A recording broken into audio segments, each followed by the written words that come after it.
Assalamualaikum warahmatullahi wabarakatuh. Terakhir sudah banyak yang disampaikan. Saya bingung mau menyampaikan apa lagi.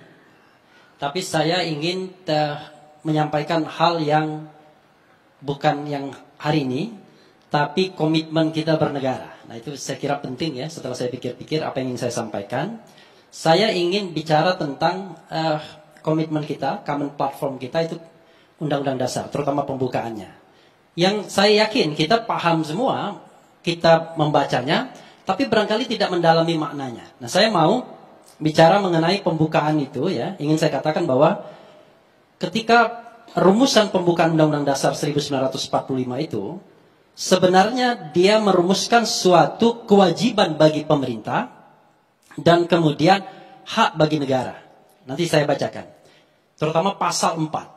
Jadi memang sebenarnya pembukaan itu merupakan raison d'être. Kenapa kita membentuk sebuah negara yang namanya Indonesia dan kemudian kita memproklamasikannya. Di situ dikatakan kemudian daripada itu untuk membentuk pemerintah negara Indonesia. Nah, orang sering salah kadang-kadang menyebut pemerintahan. Pemerintah negara Indonesia yang melindungi segenap bangsa Indonesia dan seluruh tumpah darah Indonesia, dan untuk memajukan kesejahteraan umum, mencerdaskan kehidupan bangsa berdasarkan kemerdekaan, dan kemudian ikut dalam perdamaian dunia berdasarkan kemerdekaan, perdamaian abadi dan keadilan sosial. Maka disusunlah kemerdekaan kebangsaan Indonesia itu dalam suatu undang-undang dasar negara Indonesia yang terbentuk dalam suatu susunan negara Republik Indonesia dengan berdasar kepada ketuhanan yang Maha Esa dan seterusnya sampai keadilan sosial bagi seluruh rakyat Indonesia. Bang Karni, yang diminta untuk berdasar negara dalam pembukaan yang pertama itu adalah negara sesungguhnya. Tapi negara ini spesifik, yaitu pemerintah negara. Ini yang kadang-kadang kita tidak sadari. Kenapa begitu? Karena pemerintah negara, kalau kita bicara pemerintah itu dalam arti luas pemerintahan semuanya, dalam arti sempit eksekutif. Pemerintah itu diberikan amanah untuk mewujudkan tujuan nasional, yaitu mewujudkan kesejahteraan umum, mencerdaskan kehidupan bangsa, melindungi bangsa agar mereka bisa ikut dalam perdamaian dan kedamaian dunia. Jadi pemerintah itu diberikan kewajiban untuk mewujudkan itu. Dan itu adalah hak bagi warga negara. Karena yang bisa menikmati dari kewajiban itu adalah warga negara. Tapi kita tahu bahwa untuk mewujudkan hal tersebut, pemerintah diberikan namanya kewenangan dan kekuasaan. Kewenangan dan kekuasaan tersebut diatur dalam undang-undang dasar, dalam konstitusi.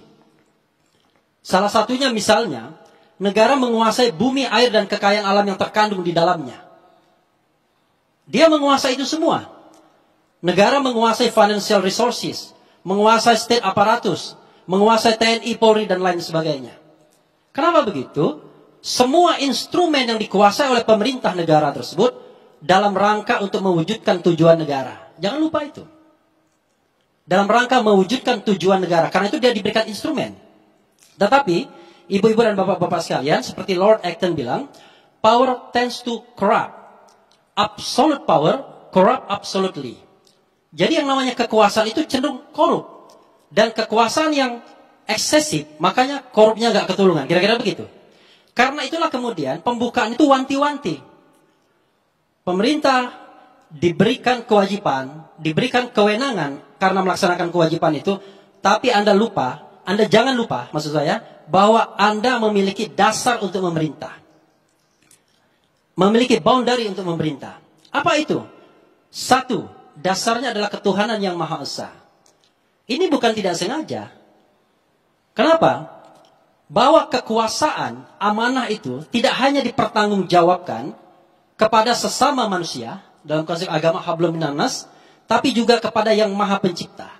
Maka kemudian, negara kita tidak bisa pernah memisahkan antara agama dan negara, karena agama, kepercayaan masyarakat, itu adalah bagian yang tak terpisahkan dalam gerak sejarah bangsa ini. Jadi, kalau penguasa paham, kekuasaan itu adalah amanah, dan dipertanggungjawabkan tidak hanya kepada warga negara, tapi juga kepada Sang Pencipta, maka seharusnya dia sadar, memerintah itu tidak enak. Memegang amanah itu tidak enak. Karena pertanggungjawabannya tidak hanya dunia tapi juga akhirat. Dasar yang kedua, dikatakan bahwa Anda boleh memerintah, Anda boleh memegang semua resources, tapi Anda harus gunakan itu secara adil dan beradab. Secara kemanusiaan, humanity. Jadi tidak boleh sembarangan, itu boundary-nya, itu batasnya. Yang ketiga adalah, kalaupun Anda punya kekuasaan, punya kewenangan, Anda tetap harus memelihara persatuan Indonesia. Itu sila ketiga. Saya ingin masuk pada poin ini, Bang Karni. Pemerintah atau negara itu dalam pemikiran Supomo waktu perdebatan di BPUPK, ya, waktu the founding parents, ya, bukan the founding fathers, marah nanti Bu Husnul. The founding parents berdebat, dia mengandaikan seperti bapak, seperti keluarga. Karena bapak dan keluarga, maka dia harus bersikap adil. Tidak boleh dia bersikap berat sebelah. Nah, makanya kemudian kalau ada fenomena yang misalnya katakanlah kubu pro pemerintah misalnya diberikan privilege, kalau ada pengaduan tidak diproses seperti yang dikatakan Kang Ep tadi, maka sesungguhnya bapak negara sudah tidak bersikap tidak adil. Jadi dia tidak boleh, saya pernah mengatakan itu di depan mahasiswa, negara tidak boleh menggunakan kelompok masyarakat yang satu untuk menghantam kelompok masyarakat lainnya. Atau negara, pemerintah tidak boleh digunakan oleh satu kelompok masyarakat untuk menghantam kelompok masyarakat lainnya. Itu tidak justified. Fenomena sekarang sering begitu. Jadi saya pernah bikin tweet misalnya, saya bilang yang namanya intelektual itu, ya kerjanya mengkritik pemerintah. Akademisi juga begitu.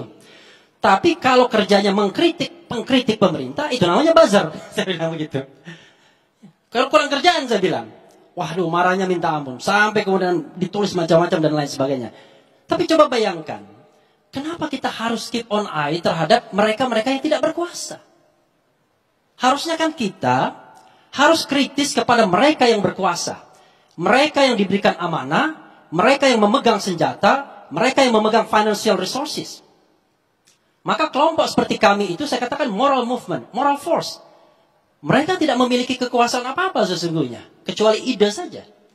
Karena itu kita harus keep on eye terhadap kekuasaan.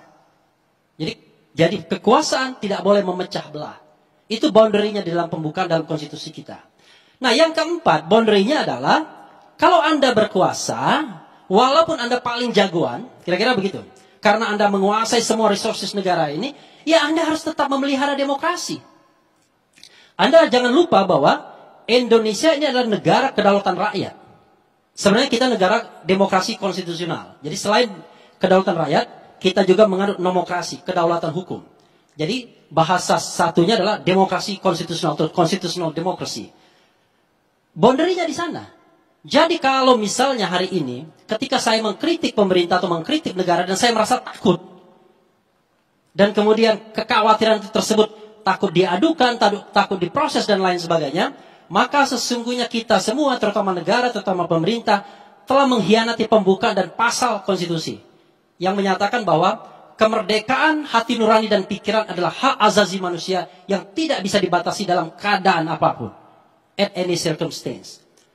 Jadi kalau saya mengatakan hati nurani saya, pikiran saya, sepanjang itu tidak menyinggung pribadi-pribadi orang lain, maka sesungguhnya saya harusnya merasa bebas. Tapi hari ini tidak. Saya harus berhati-hati untuk memilih kata agar kemudian tidak ada pemerintah yang tersinggung. Padahal pemerintah itu dalam konsep hukum tata negara benda mati.